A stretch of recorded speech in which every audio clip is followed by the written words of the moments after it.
Hello, everyone, and welcome to Heart and Hand, the Rangers podcast. My name is David Edgar. I am your host, as always, and I'm joined this week as we give what might well be a post-mortem, given that I think it was the death of a lot of Rangers' careers yesterday. First of all, the Sage of Saltcoats, Andy McGowan, is here. Hello, folks. Brief. I was going to say my usual pleasure to be here bullshit, but It's not I true, don't think I'll no. go down pretty No. well this week. Well, no, it was a three-line whip, and someone else who didn't get out of the way quick enough is Ross Hutton. We need to stop speaking like this, David. This has become quite a habit, but no, thanks for having me. Cheers. Yeah, well, habit is unfortunately a good word because my expectations weren't high. I knew we wouldn't get gubbed, right? There was never any sense of that. But my feelings, as you boys know, going into this game was I didn't think we would win. I thought we would lose narrowly. And I thought we would be left walking away from Hampden, ruining, if you will, some bad decisions because this team makes mistakes at the back and is powder puff up front, has absolutely nothing. And unfortunately, Andy, what we got yesterday was a sort of, I was going to say greatest hits, but greatest misses of the season all rolled into one. We gave away a goal, which I must admit, even by some of the stupid goals we've given away this season, this one raised it to a new level of incredulity in the stands at what we witnessed. And then in the second half, although we dominated possession, we dominated territory, we had some decent situations, again, nothing at all, totally blunt in the attack. And when you have those situations, you don't win football matches. No, I mean, we met before the game by chance and we were talking about what we thought could or would happen. We spoke about the importance of getting the first goal, which I know sounds blindingly obvious, but we were saying, look, we need to give Celtic a bloody nose, make them actually stare defeat in the face for once. We've never done that for long and weary. And I think we know everything what we need to know about this squad and this team. It's pretty lamentable, some of the aspects of it. I think we've been on pods and many a podder has said, so many of these players have ran their race with Rangers, and there was something kind of tragic about yesterday because, as you say, careers ended yesterday. It probably should have been ended a wee bit earlier for being really, really ruthless here. But Kent, Morelos, it's sad to see them go the way they have. But that's no sympathy. Don't mistake that for sympathy. That's me saying that we've went into this season and just not got a tune at them. I was the man that said, look, you can take players into a final season, and Goldson as an example, and you can still get something from them. Still believe that to be the case, but I've been proven completely incorrect with Morelos and Kent. Morelos is a disgrace as far as I'm concerned, and I'm not singling him out by any manner of means, but I do think he's symptomatic of the malaise that's gripped us this season. And the goal itself, I mean, we'll come on to it, I'm sure, but it was the first time I think I've ever been angry at Rangers not getting a foul against them by the referee, because it was a foul, and I think that's why Raskin stopped. But it was criminal from start to finish. Kent goes to sleep, they take the quick free kick, Raskin fouls him, he stops. I think he's, for me, the one that's most culpable amongst many, because I can kind of understand why Barisic and Lundstrom are standing there waiting, expecting him to move. The cross it's a good cross, but it's a blind cross, and then you've obviously Tavernier at the back doing something we've seen far too often. It was comical. It really was. And I think a couple of weeks ago after the Parkhead game in the post-match, I said something along the lines of, in the 90s, Celtic would get close, they'd get in touching distance, and then somebody would slip their arse and gift us something, and that would be enough to take us away from them. It's the total role reversal just now. So, I got out that ground yesterday pretty empty, and the only solace I've got is that I know there's a rebuild coming, and we can argue the toss or what that actually looks like and whether it'll be a success or not, but it's the only thing I've got just now to cling to. You said there that Kent went to sleep. I'm not sure Kent woke up yesterday. That 45 minutes was genuinely among the worst that I've seen a Rangers player put in a big match. On that, Ross, watching the game back today, I think I felt, as we all did, that Cantwell had a good game, but maybe didn't use the ball as well as we would hope. But having watched the game back, he has got nothing to hit. The midfield has got absolutely nothing at all to hit. Morelos' movement, as Andy says, is non-existent at the moment. But even one moment that I thought was Ryan Kent a microcosm yesterday was that Cantwell's breaking with the ball. He's carrying the ball through the midfield.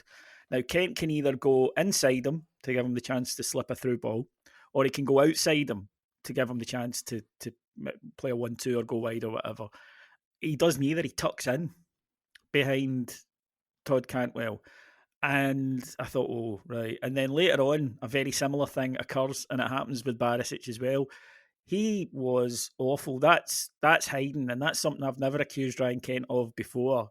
But that was a shambolic performance. And I know people have said, Chris Boyd said, well, I don't think he was fit. But this isn't out of the ordinary. He was woeful yesterday. I mean, really, really bad.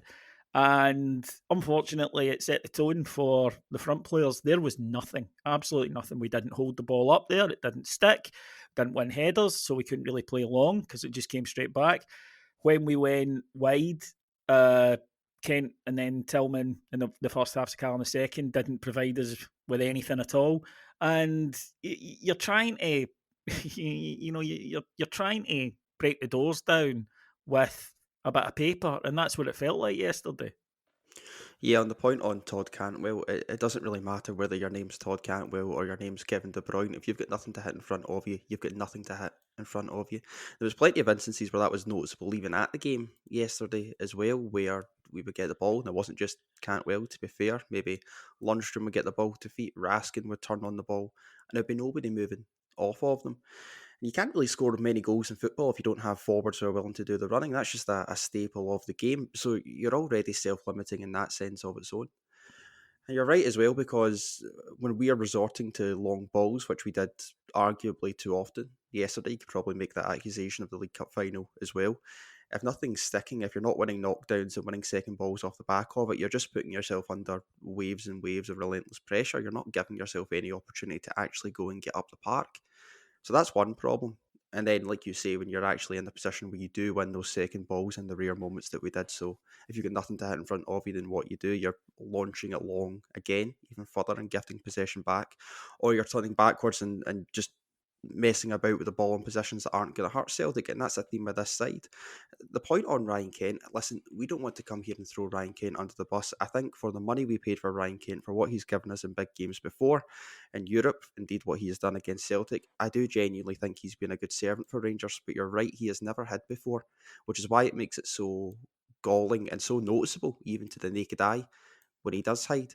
That one instance that we can think of yesterday, like you were saying, when he cut inside as well, when he wasn't maybe tracking runners, when he just looked completely disinterested, it's not something I think you could label at Ryan Kent a lot over his Rangers career.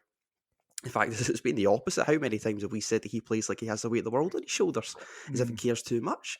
So for that to go to the complete opposite end of the scale, listen, whether he was playing with an injury or he was playing to prevent an injury, I don't know, but his head wasn't at Hampden yesterday. I don't think that was alone for Ryan Kent. I think he was one of a number of players who were mentally checked out.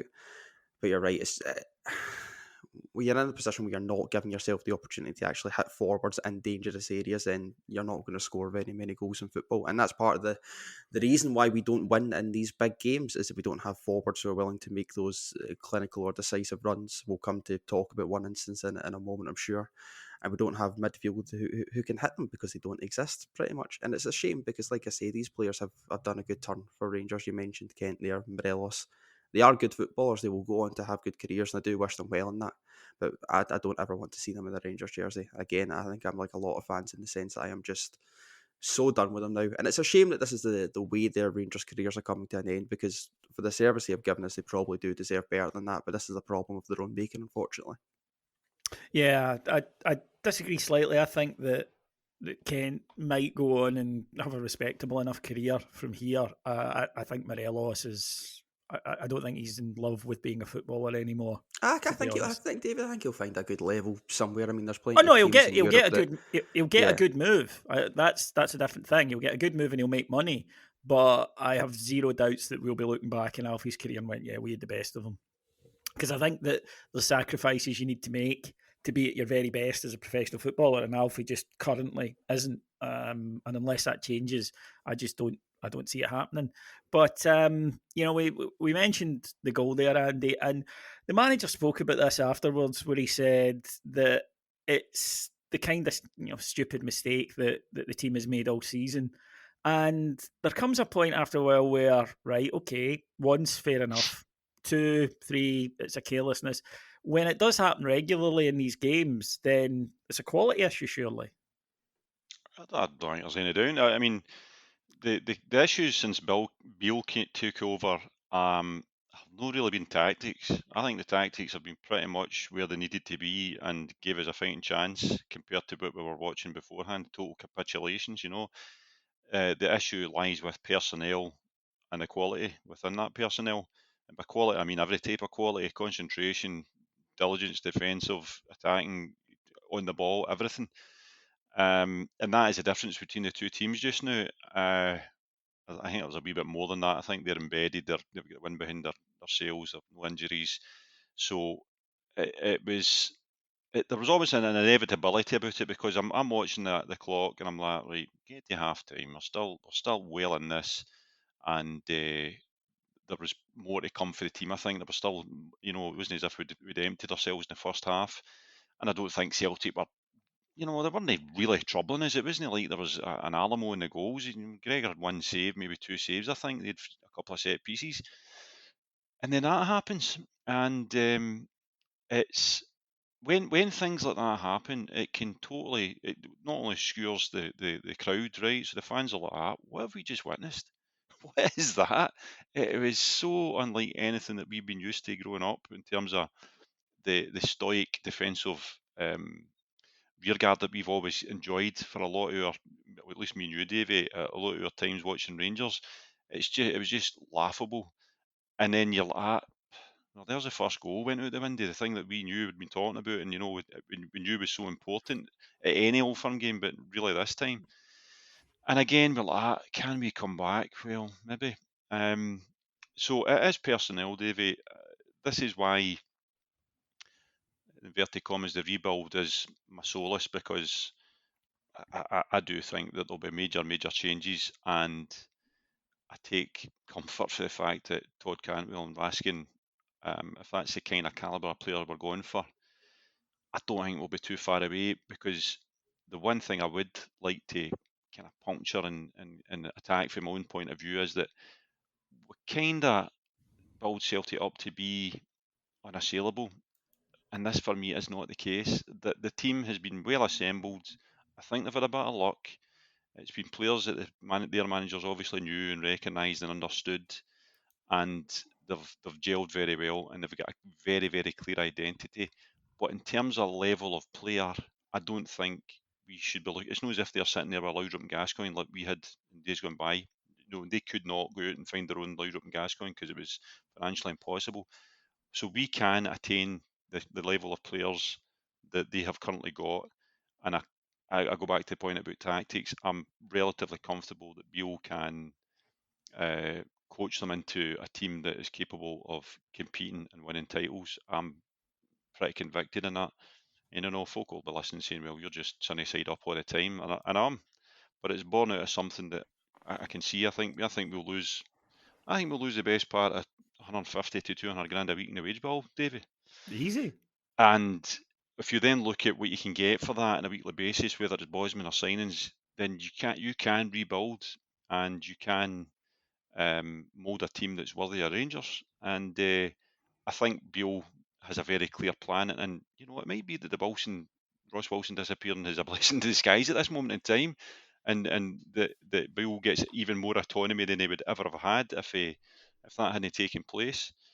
So that's where I'm at, basically, is that you live in hope, and you always do, but there's a wee bit of crisis of confidence in the Rangers support. I feel that we don't believe, and we hear about loser mentality on the pitch, But the loser mentality starts with not having belief, and we as a support need to have as much belief as we expect from Beale and the players that come in, because if we don't, then we're handing advantage to them for the kick-off next year. Lot of big hurdles to traverse. I'm hearing yesterday in my bus back home, and then I caught up on Twitter and folk are saying about Beale, and we're talking about if he doesn't do this or do that by October, and I'm like, why do we catastrophise like this? Because I think the Champions League's going to be a big if. I think that's going to be a tall order to build a team and the numbers we need, and then navigate that, and it will be a blow if we don't. But let's no kill ourselves before it's even came to pass. Beale needs to get next season at the very least, right?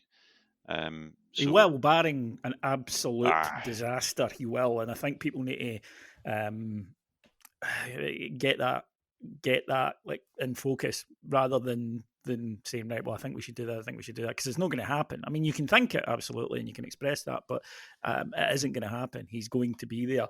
I tend to think on that the reality of the situation is that a Rangers manager that is consistently losing to Celtic is going to be in trouble. Now, you and I can think that's unfair, but it's a fact, right? It doesn't change.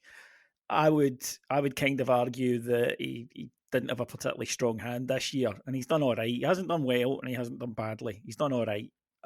He lifted the team, and people I think have forgotten a wee bit just how bad the team was before he arrived. And one of the things somebody said to me yesterday was, "All right, well, he's beating the other teams, but we should be beating those teams. Yeah, we should, but we weren't, and that he has improved. Right, fair dues."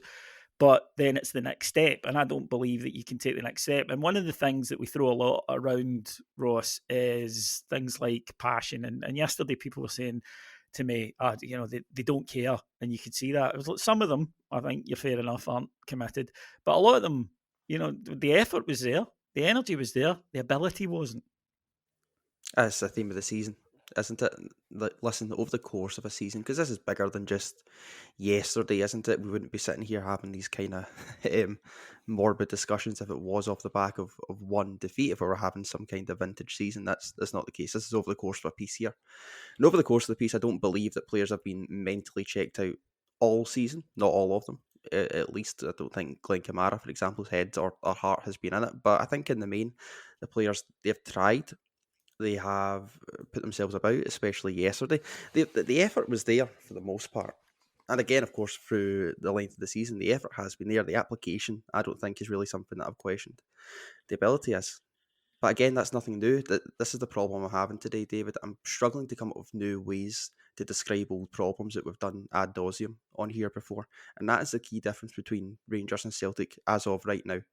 Is that Celtic have a defensive line that will keep most of the teams out. We don't. In fact, we cause our own problems in that regard.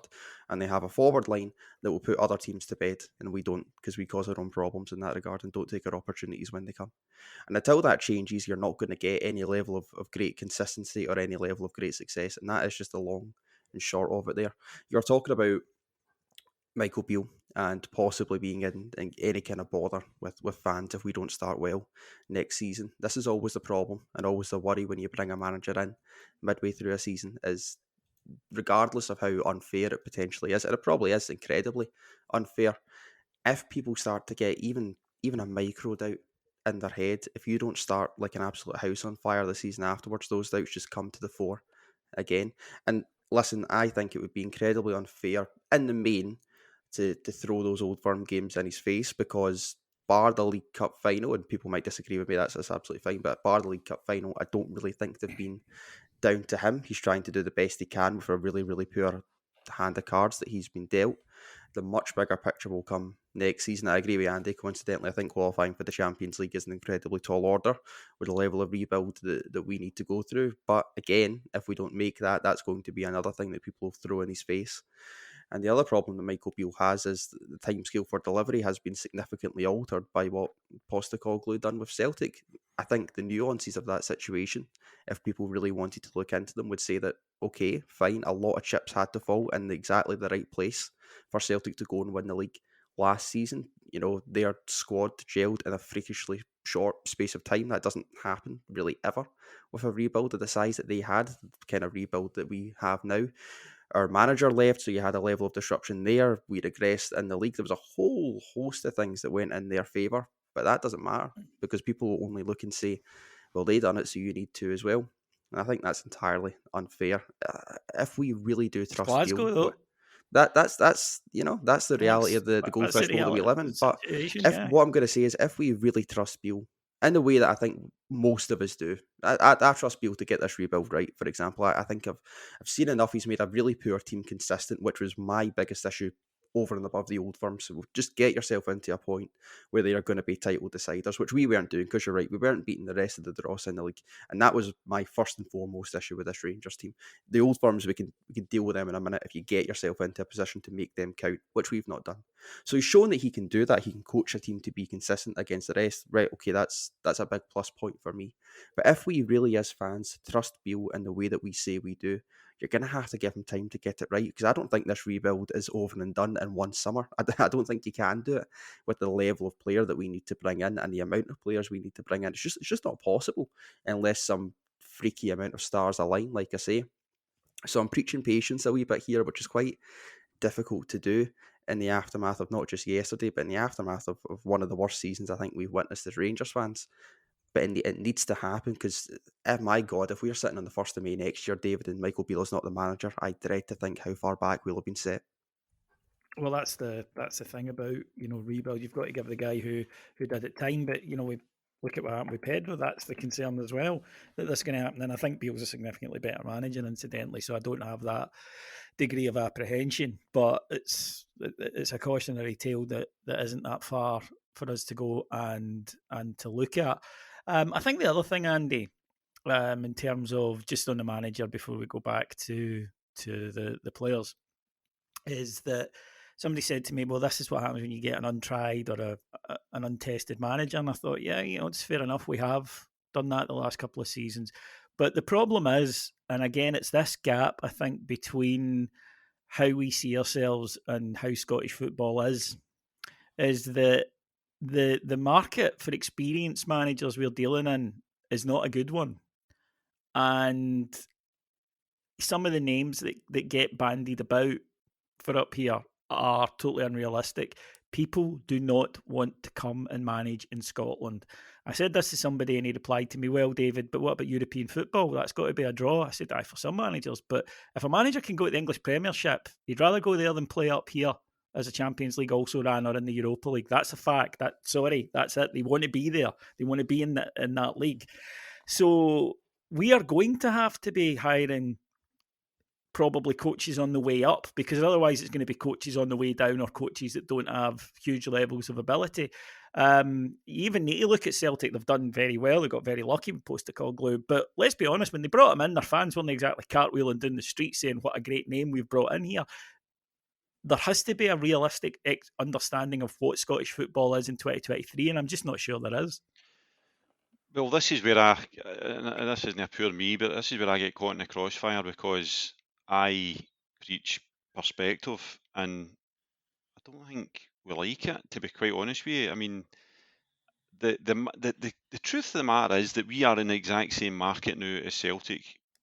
They might have a wee bit more spending power because of Champions League money and the coefficient extra they get, right, in terms of volume of what they can buy.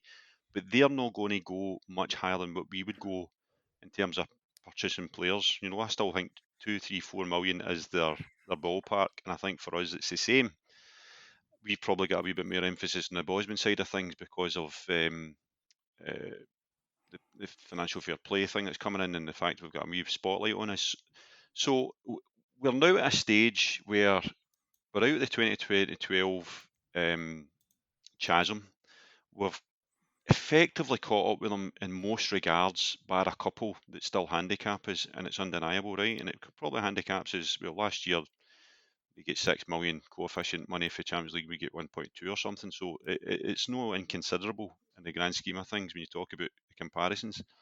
So we're in the same game now, and this is where I have hope, because it's not like where we were 5 years ago, 6 years ago. It's not like when Gerrard came in. it's no even like where it was in 1985, David, where that was a rudderless club that we were watching, and there was a gap in terms of the players they had and the players that we had. So Beale is a project manager, if you want to call it that. Bisgrove is a project chief exec, because we've got the exact same problem at that level as well. To be blunt, right? If you're wanting to go out and take a Premiership level CEO, then we're not going to be able to afford that.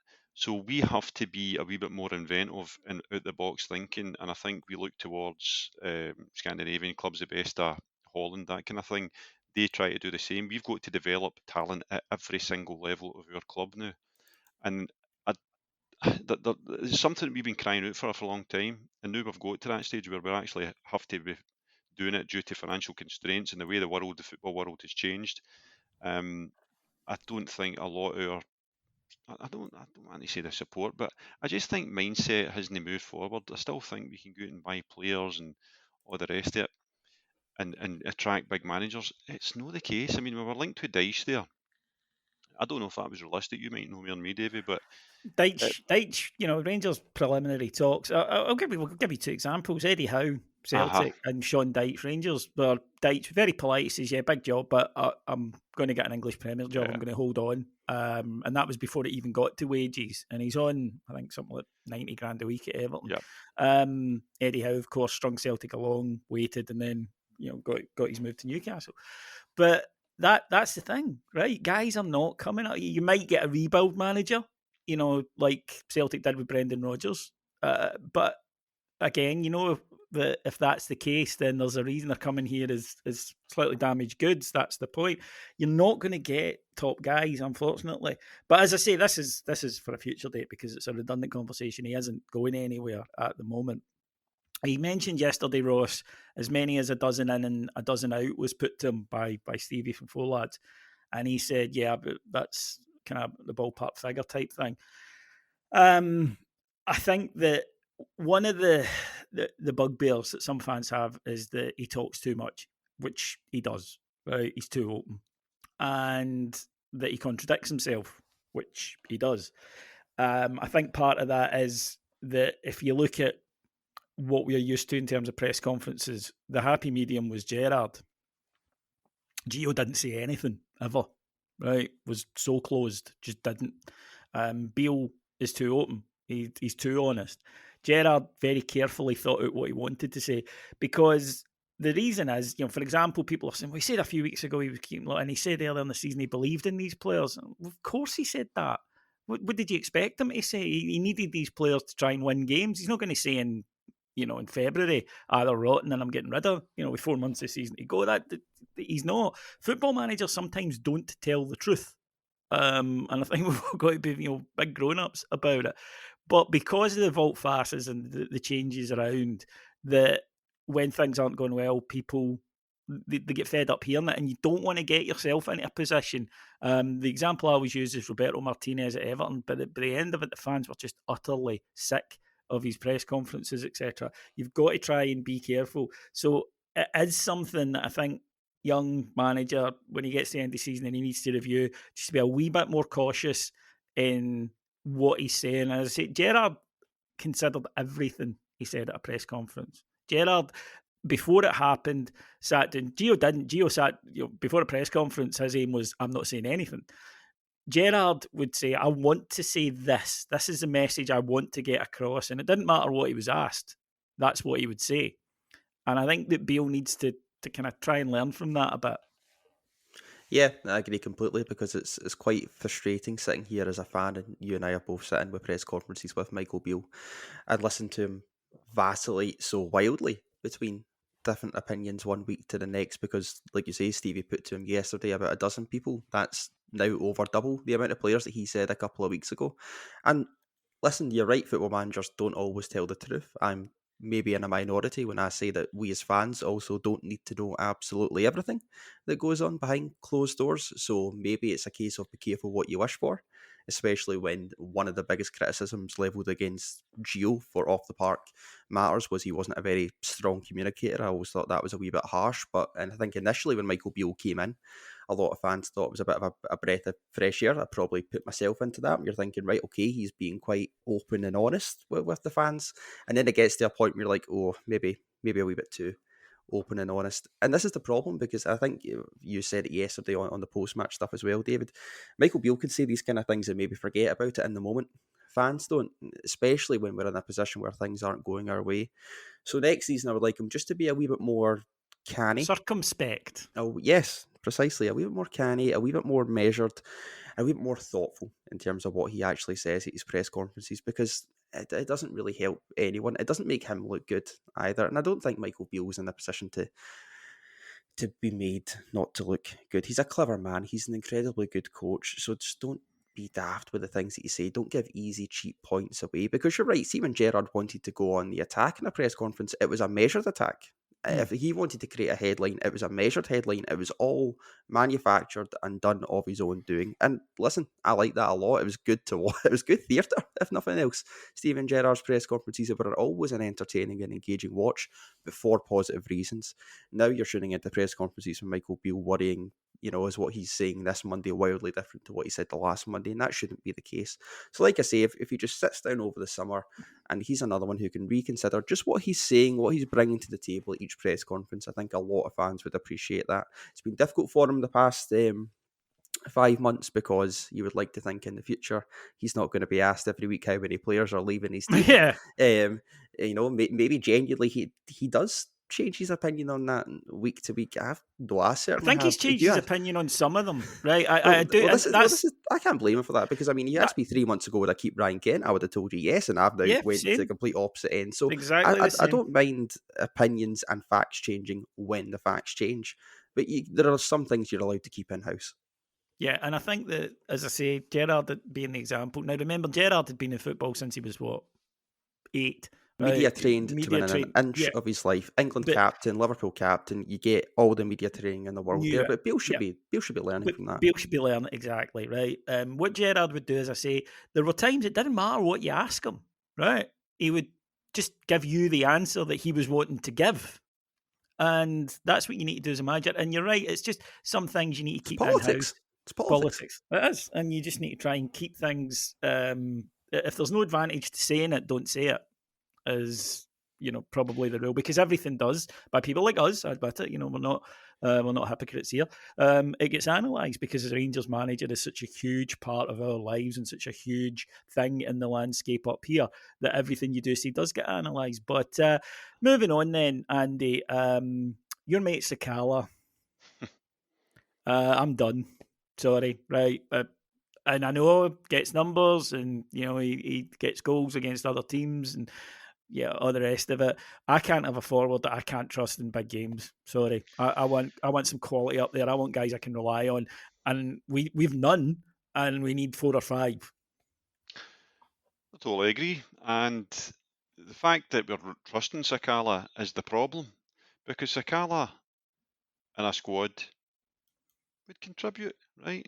But the fact is that we're having to bring him on. Okay, it was an injury, but we brought to Tillman, maybe caused it, right? Maybe. But the fact is that we're having to bring him on at half time again to save a game against your biggest rivals, to save the season. Was it no And Kenny he came on for? aye, but I mean, it might not have happened if Tillman had stayed on. That's what I mean, the kind of knock-on effect, having to move Tillman, Cantwell, and all the rest of See, to be honest, I think if we did no subs, he'd have shouted one of us at the stands to replace it. Ryan Kent yesterday. So, I mean, the miss is Van Vossen-esque, and the fact that it's almost a carbon copy of the last time is a cruel joke to us. It's one of the ones that may see him leave Rangers, because you sometimes don't recover for things like that. You need to redeem yourself in a pretty Van big Vossen way to never do that. did. Yeah, and I think he's got attributes. I've said he's the biggest goal threat we've got, but I say that with the context of what I've just said, which is it shouldn't be the case, right? We shouldn't have Sakala as our main striker. He should be a contributing forward that knocks in 10 goals over 25 games of the season and isn't starting against Celtic or in our big European games. So that's the context. If you want me to give him a defence, this is me being uber positive. He gets into position, which is more I can say for some of them.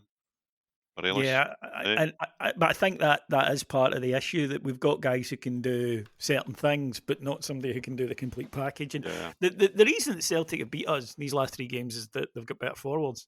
It really is Well, down they're to that. sharp. Yeah, we make mistakes, but they punish mistakes. They made mistakes yesterday, but we don't Well, punish them. there was an instant when Carter Vickers and Starfelt looked at each other and the ball was in between them, and Morelos got the ball, and his total lack of pace meant that he kind of checks in and looks about him for a pass. Whereas if we had any, I'm not talking about a top class striker, I'm just talking about a competent striker at Rangers level. He would have been running for goal there, and he'd been, asking questions of the two centre halves because he'd made a mistake. And it was things like that when they get a chance, they capitalise it. They're just sharper all round in body and in mind. I think they know each other really, really well, whereas your team sometimes play like it's the first time they've met. The one thing I wanted to make a point of, because I've referenced this before, because in the League Cup final, I feel worse after the League Cup final than I did yesterday, because I thought we were absolutely atrocious in that game, right? But see this commitment to play football from the back. We either do it or we don't. Because what we were doing yesterday is we were doing it in spaces, and then we get so far up the park, and then we'd try and hit Sakala, and no Sakala, Morelos, and nothing was sticking because Carter Vickers just had him in his pocket. Andy, And it, sorry, I lost count, mate. The amount of times we'd pass the ball out, we'd go to Goldson, then to Davies, then to Barisic, then Long. Especially in yeah, the first half, it was a exactly. nightmare. And this is the kind of point I mean. And I know there was nobody to hit there, but the last 10 minutes was especially disappointing for me because I thought we were all right second half. I think with most of the game, I thought we were the team in the ascendancy. And I know that will be because they were containing us and looked to hit the break. But the last 10 minutes, we just lost our discipline. McGregor shelling boys. We either commit to this playing the game for the back, which is the way I thought Beale would set up, or we don't, because this kind of halfway house, it was just confusing to me. It was confusing to me. But I do accept that it might be because, we're talking about Kent and Sakala. How the fuck can you do that when you've got the two as the wide men to receive the ball? So, It's two things. It's confidence and talent, right? And they're obviously not the most confident in the world. Part of the problem I felt yesterday again was that it took us to go a goal behind to react, because in the first half we are far too safe, and that's a confidence thing. Celtic will try things because they don't fear that, well, if we give the ball away, they might run up and score, whereas we do, right? And you can see that. So players take safe options a lot, and that's what causes the stuff to break down or never get going. So there's that. Secondly, of course, there is the inability, because it's all right saying, right, well, I'll pass the ball forward. Frustrating thing for me yesterday was, again, right, see when we got absolutely destroyed by them in a couple of games, it's because the midfield completely owned our midfield, destroyed them in the 3-0 and the 4-0. And that hasn't happened in the last 4 Old Firm matches. The midfield's been, well, League Cup, I apologise. But, the last 2 games, our midfield's been fine, right? Competed. As I say, maybe you could say a wee bit more creativity, but I'll give them a pass on that because of what was up front. Yesterday, Lundstrom, much maligned, and had a very bad season, but he was all right yesterday. Raskin, bad mistake, but he was all right. Cantwell was good. The midfield was fine. It will compete. Sometimes Celtic will get the better of them. Sometimes they'll get the better of Celtic, right? That happens with 2 good teams. But the difference is Celtic had a defence that can keep Waynes out of close, and they've got forwards that can score goals. Rangers had a decent midfield yesterday, a real risk behind it, and fuck all in front of it. That's the end of the pod, folks. I just don't think that that's going to change with the current circumstances. Ross, you've touched on for those of you who subscribe on Patreon. And you all should, by the way, because it's great. But those of you who do will know that Ross is one of our B team correspondents. End of the season, Ross. Now, you mentioned there you don't want to see Kent and Morelos. I don't see the point of playing either of them, in all honesty. And I get, well, we're Rangers, we still need to be winning games. But realistically, what's the point of having them in there? And there's no guarantee that them being in means you're going to win games anyway. So there are squad players who haven't had much opportunity that will probably get an opportunity in the end of the season. I think Matondo's one. Anybody from the B team that you think is worth a few matches between now and the end of the season? Lowry obviously is back fit, and you would expect to see him in a few games. Leon King's had a few games. Is there anybody else that you think between now and then, and I'm not even saying every game, but certainly maybe home matches or whatever, that could come in and feature? Certainly. So, I think just kind of on the former point, the only bit of logic I could see from Michael Beale's point of view, and I think it would be a flawed logic, is if he wanted to try and play Morelos and Kent at Ibrox against Celtic just to give himself a chance of getting a win over them. But again, even if miraculously they did just do something, who gives a fuck, right? Because it doesn't mean anything. In the main, I think there's some players who have been already around the first team squad who would benefit from getting some minutes. And I say benefit because, listen, they're still incredibly young men. They're precocious. They're talented young players. But at some point, like you say, you need to let them win their spurs. So players like Zach Lovelace, for example, personal favourite of yours, David, I know. He's had a fantastic season for the B team so far. We came with a lot of pedigree behind him, coming from Millwall, who he was promised first team minutes with this season, and look how well they're doing in the Championship. So he does come from a very good level, very talented young player, technically very good on the ball. I think he's been in and around the first team squad. He's been training with them for a while, possibly with a view to giving him minutes this tail end of the season. So he's someone who I'd like to see get a wee bit more minutes. Someone else who's already made the first team debut away at Livingston's, of course, young Bailey Rice. Bailey's a fantastic midfield player. He's very, very confident on the ball as well. And what I mean by that is he's not just good at taking it in, moving it sideways, moving us on. He's very good at driving with the ball forward. And I will put the same caveat in as I put in for all the B team players. I understand they play in the Lowland League, and I know Michael Beale has said himself that the Lowland League is not perfect preparation for the Rangers first team. It never should be. I'd be really concerned if it No, was. yeah, exactly. If Honest. that, yeah, I What it know, does, we're maybe no scouting in the markets we used to, but for fuck's sake. but what it does do is it gives them a flavour of league football over the course of a season, and I think we've seen players benefit from that. Adam Devine, for example, managed to come in and do a very good job earlier on in the season. You mentioned Leon King as well, so we do have an opportunity here. I use that word incredibly loosely, opportunity, but there is a chance here to give these young players some minutes towards the end of the season to try and build them up, show them that the pathway to the Rangers first team is clear. And I think in doing so, you create a much more positive atmosphere around the B team. Because listen, I'd hope we're never in this position again, where we do have these 5 meaningless games at the end of the season, but you need to make them worth something. And I think making them worth something in this instance would be showing young players that the pathway is available to them and giving them those minutes, because that can only be a good thing for their development. Andy, like most things in life, I'll refer back to my own personal guru, Homer Simpson, who once told us that the Chinese have the same word for crisis as they do for opportunity, crisis-tunity. So, on the one hand, right, this has been just a boot in the balls this season, right? It really has. There's no getting away from it. Disaster of a season, awful. It's why it's led to, changes of chief exec, director of football, manager. And I think a large part of yesterday was the legacy of Wilson in particular. But it is potentially an exciting time ahead, though, if we'll see players coming in, hopefully of a decent standard, hopefully that can bring us a little bit of something. And that needs to be the focus moving forward is, the past is gone and it's been painful and we don't forget it, but we do need to start to look forward and go, right, okay, what's next? Well, we're about to buy season tickets, and I'd be very surprised if there was a major drop-off in numbers. There's a 99% renewal rate. There you go. So that tells a story, because I always think that, I think the Rangers fans have become, I wouldn't say blindly loyal, but there's something good about our culture, fan culture just now, in terms of sticking with the club despite having grumbles, justified or not. But come July, we'll all be raring to go. We'll have fresh faces. With fresh faces comes fresh optimism. I am an optimist by nature. I believe that you just move forward. It's hard to do that when you're sitting in the house last night, or you can't get sleep last night because of what's happened. You're replaying things, and it's just another kicking the balls, as you say.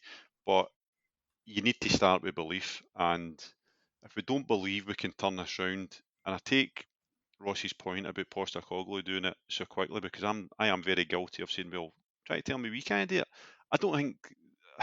I think it's easier to do in Scotland than anywhere else, because you only need to tip the scale against one team, right? Yeah. And as I say, we will refresh, we'll get players. I think there'll be of a standard that's required. And the other thing is that Celtic have set unbelievable standards for themselves, and as is their model, they might have a wee turnover as well, and they might see some of their better players, the difference makers, move on, and then they've got the challenge of replacing them. And that doesn't always work out as good as their recruitment was 2 years ago. It wasn't that long ago that we were the ones sitting on seven victories or 7 undefeated against them over a period of 2 years. It can happen and it can be reversed, and it's no beyond us because, as I say, we're kind of on an even footing in most regards with them now. So I always have optimism, and you know that, Davey, and it pisses everybody off. But I just don't believe that a club like ours, and this is where I think we should have more confidence, is it can recover for where we've had, right? I don't think we should think we can't recover for this, and that they're unassailable, and that the end is nigh, and we're entering into a period of absolute dominance in their part. We're in an absolute dominance in their part, so we've punctured their 10 in a row, which would be 12 just now. So and we've achieved a European final. This can be. Things can change fast in football. That's my new catchphrase, isn't it? It pisses everybody off, but things can change fast in football, and you need to keep moving forward. And there are reasons to be optimistic, as I say. I believe in Beale. I believe that the tactics that we've had against Celtic haven't been too far off. I referred earlier on, Davey, to the fact that I think there will be a wage bill rationalisation that will free up a lot of money. I think that there was always going to be a wee bit of cash available more than last year. You know, we talk about the Bassey money, parts and money, all that kind of stuff. It's not as simple as money comes in, money goes out. It has to be within the same accounts a year and all this kind of stuff. So I think there was always going to be a wee bit more give this summer than last. But in saying that, we did spend over summer and January the guts of 13 million gross.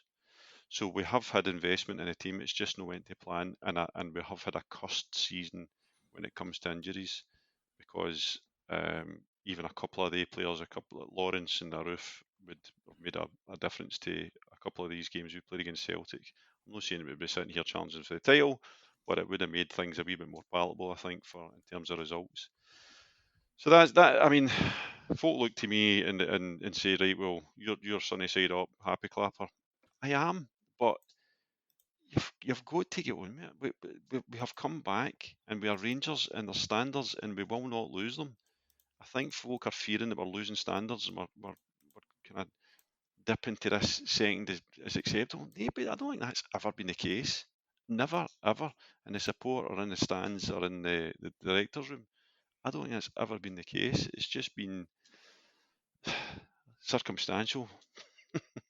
Is that positive enough? That'll do. That'll do. Because I don't think any of us are really feeling today that. But nobody wants to hear it. No, that's exactly it. And people need to be allowed to, to react the way they do. For me, I'm kind of with Ross. There's players I don't want to see again. Want the season finished, and I want to get on to the next chapter. This one was a disappointing one, to put it mildly. But yeah, I think now you need to look to the future, because when people say, that great question in football, where do we go for here next season? It's all you can do. It doesn't stop. It comes around again. And when the first fixture kicks off on the Saturday at 3:00, it doesn't matter if you're ready or not. It's coming. So it won't wait for you. And that's why it keeps going. And there's always hope. But with hope, there needs to be justification as well, and that will only come through an influx of good, talented players. Right, folks, thank you so much for listening to us today. My thanks to our executive producers in London, and my thanks to my two guests today. First of all, Ross Hutton. Thank you very much, mate. And Andy McGowan. I'm not going to lie, that was a struggle. I was a sore one today. It's basically been this season's been like pushing a car up a fucking hill with a handbrake on. But, small mercies. The summer will be here. A big summer, a huge summer. And let's hope Rangers get it right. Thanks for listening, folks. Talk to you again soon. Bye-bye.